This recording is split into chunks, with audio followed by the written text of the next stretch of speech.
There are cars driving around Canada right now that mechanics will simply turn away at the door, not because they can't fix them, because they won't. You pull into the shop, you describe the problem, the technician glances at your vehicle, and something shifts in their face. And then you hear the words that every car owner dreads. "Sorry, we don't work on those." It sounds unbelievable.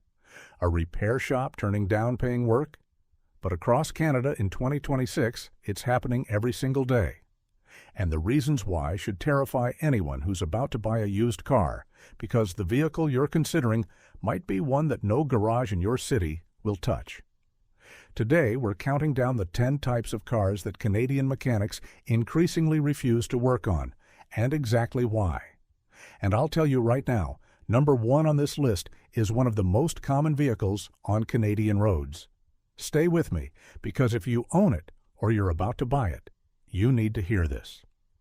Before we start, one thing to understand. When a mechanic refuses a car, it's almost never laziness. It's risk. A shop is a business with a limited number of bays and a limited number of hours. If a repair is going to swallow a bay for a week, require a tool they don't own, need software they can't access, and end with an angry customer staring at a 5-figure bill, the shop loses money and gains a complaint. So they say no. Let's count down. Number 10, the vehicle where the engine has to come out for a routine repair. There's a category of car, often premium European sedans and performance models, where the engineering is so tightly packed that reaching a basic component means dropping the entire engine or removing the front end of the car. A job that should be 2 hours becomes 2 days.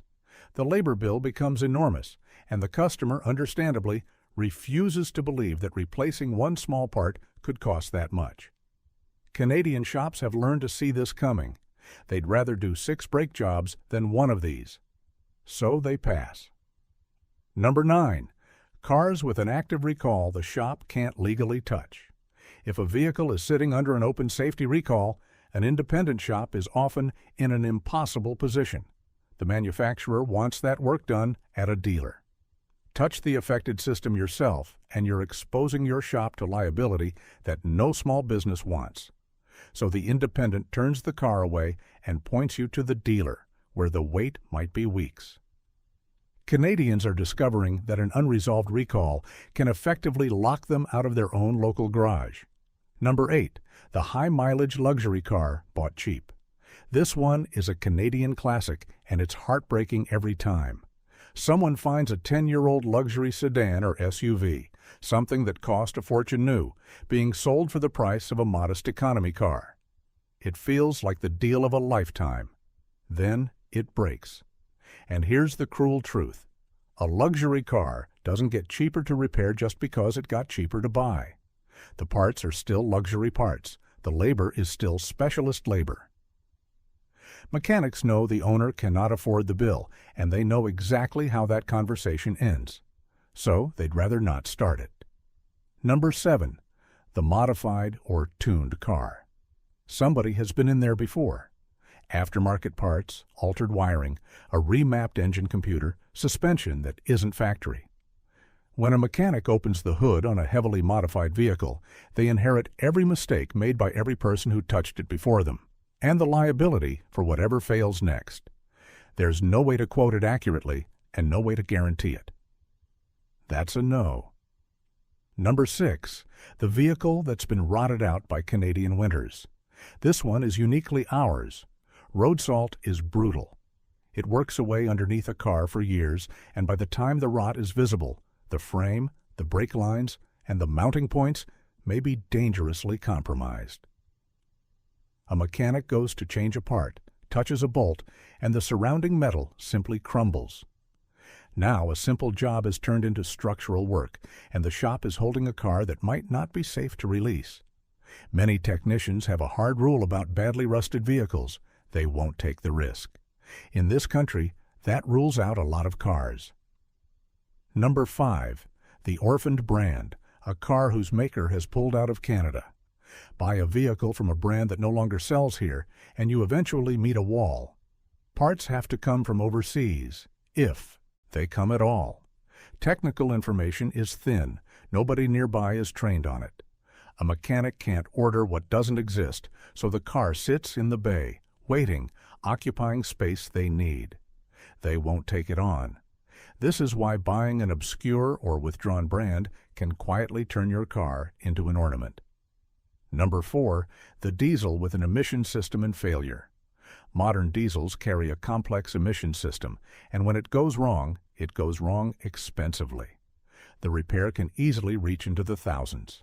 Here's the additional problem. Some owners ask the shop to simply remove or disable the system instead. That's illegal, and a legitimate Canadian shop will not do it. So the mechanic is stuck offering a repair the customer won't pay for, or an illegal shortcut they refuse to perform. The easiest answer is to decline the job entirely. Number 3, the hybrid or EV with a failing high-voltage battery. This is where the trade is being left behind. Working on a high-voltage system requires specific training, specific safety equipment, and specific certification. Most independent shops in Canada simply don't have it, and getting it costs money the shop may never recoup. Meanwhile, a failing traction battery is one of the most expensive components on the vehicle, potentially rivaling the car's entire value. So the independent shop says no, sends you to a dealer, and you discover that the affordable used electric car you bought has a repair bill that can exceed what you paid for it. Number 2, the software-locked car. Here's a reality that infuriates mechanics more than almost anything else. On many modern vehicles, replacing a part isn't the end of the job. The new component has to be digitally recognized, coded, programmed, activated by manufacturer software. And access to that software often requires expensive subscriptions the manufacturer controls. Without it, the shop can physically install the part, and the car still won't work. Think about what that means. A skilled technician holding the correct part, physically capable of doing the job, locked out by software, not by a lack of skill, by permission. Many Canadian shops have decided they're done fighting this fight. They turn the car away, and number 1, the ordinary, common, mass-market car with an engine known to fail. Here's the twist you might not have expected. The car most likely to be refused isn't an exotic. It's the ordinary vehicle sitting in a million Canadian driveways, a common sedan or crossover from a mainstream brand with a specific engine or transmission that mechanics know has a pattern of catastrophic failure. Why refuse it? Because the mechanic knows how the story ends. They diagnose it. They tell the owner the engine or transmission is failing. They quote a repair that can approach or exceed the value of the car itself. And then they have to watch an ordinary Canadian family, people who bought a sensible, popular, unremarkable car, who did nothing wrong, realize they've lost their vehicle, and in many cases, their way to work. Mechanics are exhausted by that conversation. They're tired of being the messenger. Some of them now simply won't take the job because there's no version of it that ends well. And that is what ties this entire list together. Look again at these 10. The engine that must come out, the luxury car nobody can afford to keep, the rusted-out frame, the battery worth more than the car, the software lock. Every single one of them is the same story wearing a different badge. Cars have become too expensive, too complex, and too disposable for ordinary Canadians to actually maintain. We used to own cars. Now, increasingly, we just rent them from time until something breaks that costs more than they're worth, and they're gone. That's why the refusal matters. When your mechanic says no, they're not being difficult. They're telling you something true about the vehicle you're standing next to. They're telling you that the economics of owning it have quietly collapsed.